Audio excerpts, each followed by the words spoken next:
Here we go.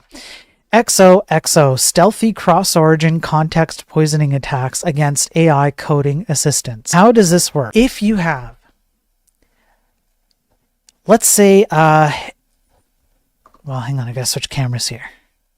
If you have, say, a MCP, if you know what an MCP is,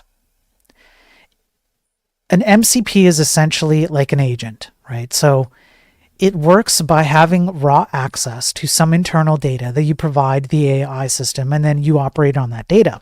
AI coding assistants work like this, at least in some capacity, although MCPs that have access to your personal data are not required to operate this way. You can just pump in your data to a regular AI system. Now, for coding assistants that have access to your code, what you can do is you can feed an LLM to poison the assistant and generate vulnerable code or add serious errors to the code.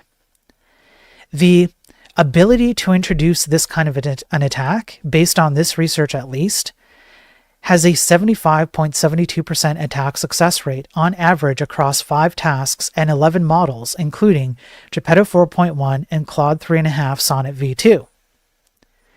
Furthermore, defenses like adversarial fine-tuning are ineffective, which means that even if you can train the AI system to have certain biases and weights against this kind of an infection, it won't work.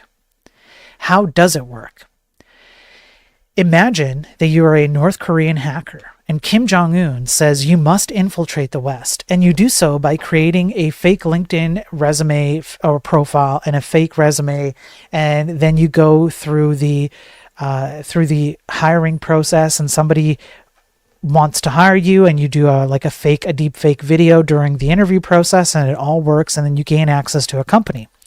And that company has a bunch of programmers, and these programmers work on secret, information or private information that is very relevant to the North Korean regime for one reason or another.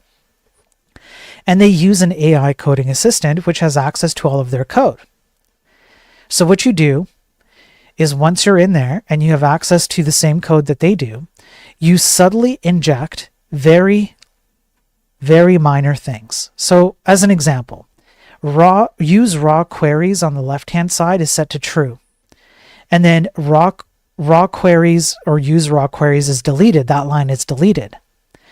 Essentially what happens is you do minor manipulations that are likely to go under the radar. They're not likely to be detected. And when the AI system reads the source code from whatever company you're working in, they're going to inject code that doesn't have a proper safeguard, or that has a safeguard turned off, or that has additional prompts which are hidden and masked as comments. And you don't even have to have comments that say, hey, Claude, do this. They can just literally be instructions that the AI assistant picks up. And then the programmers who are not of a deceptive nature have no idea that when they hit the tab autocomplete or the enter, or they're prompting the LLM to create some code for them, it creates code that provides backdoor access to internal systems.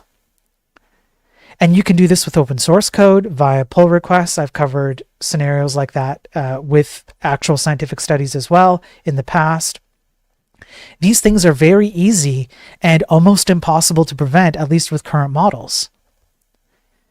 And when you have programmers who are being told by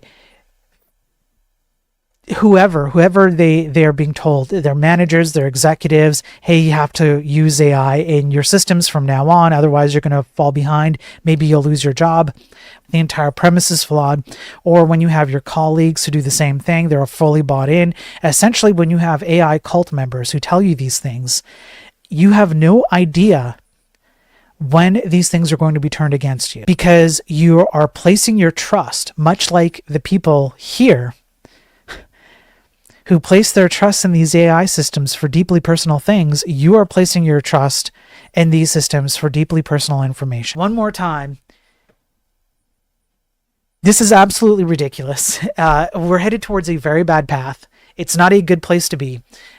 We we have to be way more careful with what we're doing here. And if not, then it doesn't matter. It doesn't matter what how many people care or don't care about the tech industry. There's a point where it's going to be too late.